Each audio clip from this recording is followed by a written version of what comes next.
अस्सलामुअलैकुम भाई। बिजनेस जिसको करना है वो हमारे पास ना आए, और शौक जिसको करना है वो हमारे पास आ जाए। एक पेड़ लगा है इसमें, रेम्बो का नर है और ग्रीन वाली मादा है जो मकसूद भाई के घर की पट्टी है। पेड़ लग गया।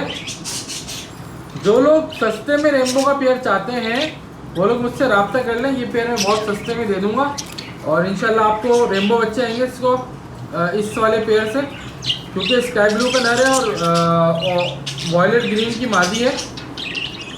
बहुत अच्छे क्लियर विंग है दोनों, कोई भी एफबीजी नहीं है। मैं आपको दिखा भी देता हूँ दोबारा पेयर। अभी ग्रीन वाला पेयर आएगा। ये नर तो ऊपर ही बैठा हुआ, डबल फैक्टर गोल्डन फेस का नर है, बहुत गर्म नर है। ये नीचे बैठ गया, अब ये नीचे जा रहा है वो अपनी मादा के पास ना। मैं दिखा भी देता हूँ। अच्छा खैर पेयर, चलो अभी ऊपर आएगा पेयर तो दोबारा दिखाता हूँ। बाकी भाई बहुत ज़बरदस्त क्वालिटी के पेयर्स हैं, बहुत मुनासिब दामों में दे रहा हूँ। जो लोगों ने मेरा नाम बदनाम किया महंगे तोते देते हैं, भाई महंगे तोते सिर्फ टर्किश क्वालिटी वाले तोते महंगे देते हैं। बाकी जो अदर देन नॉर्मल क्वालिटी होती है उसके कोई रेट हाई फाई नहीं है। आप परेशान नहीं हुआ करें। रेम्बो का शौक करा रहे मुनासिब दामों में, जो भी चाहिए आप रब्ता करो, इंशाल्लाह पैसे कर लेंगे। अब वो एक अलग बात है कि यार यहाँ पे ना मसला ये है कि अगर मिसाल के तौर पे मैंने ना 4000 का जोड़ा देना है, एग्जाम्पल दे रहा हूँ। अब अगर मैं किसी को बोलूँगा ना 4000 का जोड़ा है, वो बोलेगा 1200 ले लो, 1500 ले लो। तो यहाँ पे ना लोगों को 4000 का जोड़ा बेचना हो ना तो उनको 8000 10,000 बताने पड़ते हैं, फिर वो जाके ना 4000 का जोड़ा लेते हैं। तो ये साइकी है बस।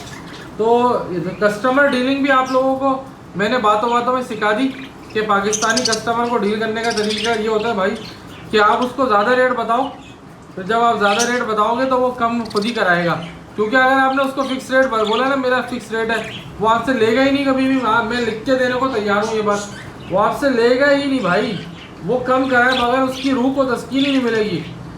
तो जो है ना, आप उसको जब आप लोग भी कस्टमर डील करो ना तो आप उसको रेट ऐसे बताओ कि अगर वो कम कराए तो वो आपके वाले रेटों में आ जाए। ये तरीक़ेकार होता है। ये मंडी के अंदर भी गाय वगैरह जो लेने जाते हैं उनको पता होगा कि गाय का रेट बताता है कुछ है। और ये है भाई वो पेयर ना ऊपर वाला, ये लग गया है पेयर और ये फर्स्ट विजिट करेगा पेयर। तो जिसको चाहिए रब्ता कर ले। ग्रीन वाली मादी जो है वो स्प्लिट ब्लू है, यानी स्प्लिट ब्लू से मतलब है कि वो रेम्बो से निकली हुई है। ये पूरा पेयर ऊपर बैठ गया, सस्ते में भी पड़ जाएगा आपको।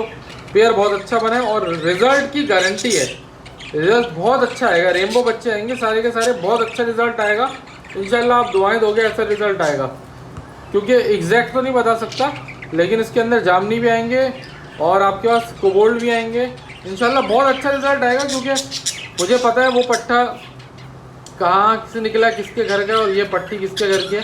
तो इसलिए मैं इस बुनियाद पे ये बात कर रहा हूँ कि बहुत अच्छा रिजल्ट आएगा। बाकी रेम्बो के अंदर एक ऐसा बच्चा जामनी से जामनी लगाओ तब भी नहीं आता, ठीक है ना। तो जब ये आप इन दोनों को पेड़ लगाओगे तो जाहिर बात है एक जैसा रिजल्ट कभी भी नहीं आता, मिक्स आता है दाने ना।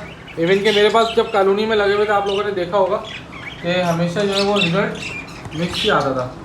अच्छा भाई बाय द वे, ये वाला नर जो अभी आपने देखा पीछे चला गया, ये हमारे जुनेद भाई ने डन कर दिया। अभी वो आ जाएंगे तो ले भी जाएंगे मे बी पॉसिबल। तो माशाल्लाह ज़रूर बोला करें भाई, माशाल्लाह माशाल्लाह। यार एक काम करता हूँ, वो डंडी ऊपर लगाने की बजाय ना मैं नीचे लगा देता हूँ।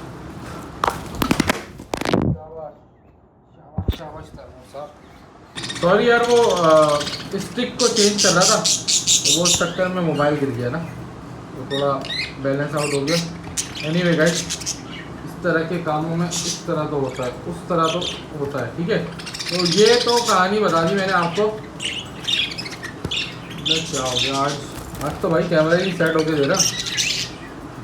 कैमरा भी नाराज़ है भाई, या तो कैमरा नाराज़ है या फिर कोई गड़बड़ है। अच्छा भाई, तो ये तो मैंने कहानी बता दी आपको मकसूद भाई के घर की पट्टी की, और जो दूसरे हमारे जावेद भाई हैं उनके घर का नर है पट्ठा।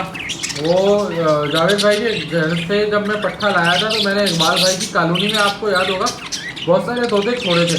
तो ये पट्ठा वहाँ पे बड़ा हुआ है। तो ये double factor golden face sky blue बना है जो नीचे उस वक्त बैठा हुआ है ना, तो इस वजह से ये मुझे पता है ये जावेद भाई के घर का पट्टा है। एनीवे गाइस, अच्छा अब आपको जो है मैं ये बता रहा था जेनेटिक्स के ऊपर मैंने कल एक वीडियो बनाई थी। तो वो जेनेटिक पार्ट 2 के नाम से मुझे वीडियो बनानी थी, लेकिन मैं जेनेटिक पार्ट 1 के नाम से जो मैंने वीडियो बनाई है ना, उसमें कुछ लोग सवालात कर रहे थे, तो मैंने सोचा आज की वीडियो में थोड़ा सा उसको भी खुलासा करते हैं। उसमें लोगों ने ये सवालात करे कि तैमूर भाई आपने ये तो बता दिया कि डोमिनेंट को रिसेसिव से लगाएंगे, यानी डोमिनेंट जीन को रिसेसिव जीन से लगाएंगे तो डोमिनेंट आएगा, लेकिन आपने ये बताया डोमिनेंट से डोमिनेंट लगाएंगे तो क्या होगा, रिसेसिव से रिसेसिव लगाएंगे तो क्या होगा, सेक्स से रिसेसिव लगाएंगे तो क्या होगा। तो यार ये तो बड़ी लंबी कहानी है, इसको समझने के लिए मुझे डिटेल में वर्किंग करना पड़ेगी। इतना ना टाइम होता है, ना इतना चैनल से खैर मोनेटाइज भी नहीं है तो पैसे भी नहीं आते, लेकिन कोशिश मैं ये करूँगा कि आपको सारी नॉलेज देने की कोशिश करूँगा। जैसे जैसे मुझे टाइम मिलता रहा मैं इसके ऊपर ना वर्किंग करके आपको बना के दिखाता रहूँगा कि भाई ये वर्किंग से डोमिनेंट से ये होता है, पाइट डोमिनेंट से डोमिनेंट लगाओ तो ये वाले में ये रिजल्ट आता है, ये वाले में ये आता है, तो उसमें ये है कि आपके कॉन्सेप्ट क्लियर हो जाएंगे। क्योंकि डोमिनेंट रिसेसिव और सेक्स लिंक जिसको समझ में आ गया ना, बस उसके बाद वो खेलता रहेगा सिर्फ, और कुछ भी नहीं करना उसको। वो फिर उसको ये पता होगा ये नर लगाओ ये मादी लगाओ। अब मैं बोल रहा हूँ ना कि ये जो मकसूद भाई की घर वाली पट्टी है, इसको आप पेयर ले जाओ, मुझे पता है इसमें क्या बच्चा आएगा। क्यों? क्योंकि मुझे जेनेटिक्स का पता है, मैंने इनकी बुनियादें पढ़ी हुई हैं, मैंने रेमबो के ऊपर मेरी महारत है, मैंने लाखों रेमबो जो है ना सेल परचेज भी किया, यानी कि और आप समझ लो कि ब्रीडिंग भी जो है ना कोई 200 जोड़ा तो मैंने ब्रीड कराया होगा, जिसका तजुर्बा मेरे पास अपने हैंड्स ऑन एक्सपीरियंस है। हैंड्स ऑन एक्सपीरियंस का मतलब ये होता है कि मैंने अपने हाथ से ब्रीड करा करके तजुर्बा करके आपको बता रहा हूँ। ऐसा नहीं कि सिर्फ सेल परचेज किए, सेल परचेज तो कोई 1000 2000 4000 पेयर किया होगा, लेकिन जो हैंड्स ऑन एक्सपीरियंस है, जो खुद ब्रीड कराया ना, वो होगा कोई तकरीबन 100-200 पेयर होगा जिसका मैंने अपने हाथ से ब्रीड कराई है, और मैं रिजल्ट जानता हूँ, पता है मुझे कि क्या क्या रिजल्ट आते रहे। और जो लोग चैनल जब नया था तो मैंने वीडियोस डाली भी थी, जब मेरे ही वाले रूम में, इसी रूम में जब मेरे पास 70-80 पेयर लगा हुआ था, तो उस वक्त की भी ब्रीड मैंने कराई थी और उसके अलावा भी मैंने बहुत ब्रीड कराई है। तो जब बंदा इतना तजुर्बेकार हो जाता है ना, तो उसको पता होता है, एक तो बजरी के अंदर तजुर्बा अलग है और रेमबो का तजुर्बा मेरा बहुत अलग है, ठीक है ना। तो रेमबो के अंदर मेरी एक्सपर्टीज जो डेवलप हुई वो इसी वजह से हुई। आज भी लोग बोलते हैं यार, और तनकीद भी करते हैं कि यार तुम कैसे बता देते हो कि कौन सा बच्चा आएगा। भाई मैं इस वजह से बता देता हूँ कि मैंने ब्रीड बहुत कराई है। अच्छा, होता क्या है कि जो नॉर्मल साइज़ का रेमबो है ना, वो ज़्यादा क्वांटिटी में ब्रीड हो सकता है क्योंकि वो उसके पैसे कम है। तो लोग क्या करते हैं, लोग ये समझते हैं कि यार कि इसको पता नहीं कैसे पता है। भाई मुझे इसलिए पता है क्योंकि मैंने ना क्वांटिटी में ब्रीड बहुत कराई है। अच्छा, कुछ लोग ना क्वालिटी ब्रीड कराते हैं। क्वालिटी का मतलब है, अब एक बंदे ने 2 पेयर रखे, मिसाल के तौर पर 2 वॉयलेट के पेयर रखे, अब उसको ये तो पता है कि वॉयलेट से वॉयलेट लगाया तो वॉयलेट आएगा या मूव आएगा। अब उसका तजुर्बे के मुताबिक 2 पेयर लगाने से क्या हुआ, अब लेकिन उसको ये नहीं पता कि कासनी को लगाने से क्या आएगा, डाइल्यूट को लगाने से क्या आएगा, FBG को लगाने से क्या आएगा, 2 सिंगल फैक्टर गोल्डन फेस को वाइट फेस से लगाने से क्या आएगा, डबल फैक्टर गोल्डन फेस को वाइट फेस से लगाने से। ये तजुर्बा करने के लिए आपके पास वैरायटी यानी क्वांटिटी में पेयर्स होने चाहिए। और जब आप क्वांटिटी में ब्रीड कराते हो ना, तो आपको पता चलता है कि असल में रेमबो का जो जेनेटिक्स है वो वर्किंग किस तरह कर रहा है।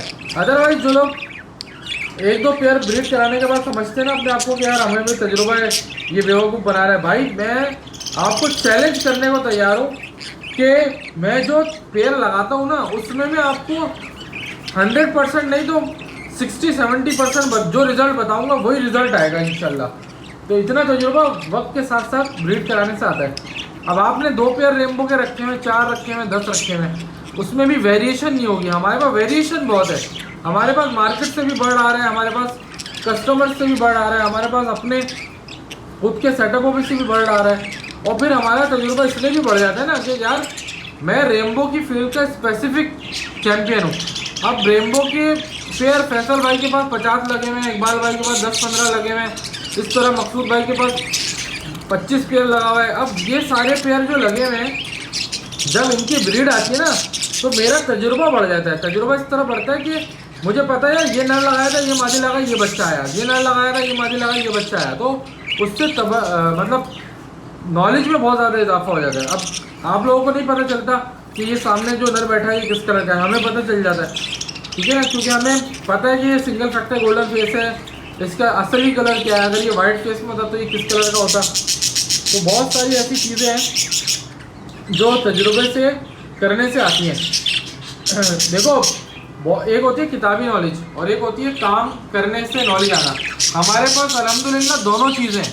हमने किताबी नॉलेज भी पढ़ी है, वेबसाइटों से भी पढ़ा है, नेट से भी पढ़ा है और तजुर्बा खुद हाथ से भी किया हुआ है ना, पेड़ लगा लगा के भी किया हुआ है। तो हमारी दोनों चीज़ों से नॉलेज बढ़ गई है जेनेटिक्स के हवाले से रेम्बो की। बाकी ये है कि हाँ, कुछ चीज़ों में हमारी वीकनेस अभी भी, अब जैसे कल तोता मर गया हमारा, जो किंग कॉन्ग था, जो लोग मेरे चैनल पे पहले से पुराने से जुड़े हुए हैं उनको पता होगा, किंग कॉन्ग एक बहुत बड़ा रेम्बो बनाया था मैंने, वो मर गया कल, इन्ना लिल्लाहि व इन्ना इलैहि राजिऊन। तो वो किंग कॉन्ग जैसा बर्ड सदियों में पैदा होता है, इतना बड़ा बर्ड, इस क्वालिटी का बर्ड प्रोड्यूस करना आसान नहीं है। लेकिन बताने का मकसद कि हम अच्छे बर्ड्स प्रोड्यूस करने में और नॉर्मल बर्ड्स प्रोड्यूस करने में बहुत फ़र्क है। हमारी नॉलेज का जो रिज़ल्ट है ना, वो अच्छे बर्ड्स प्रोड्यूस करने की सूरत में निकल रहा होता है, जबकि जो लोग नॉर्मली काम कर रहे होते हैं उनको नॉलेज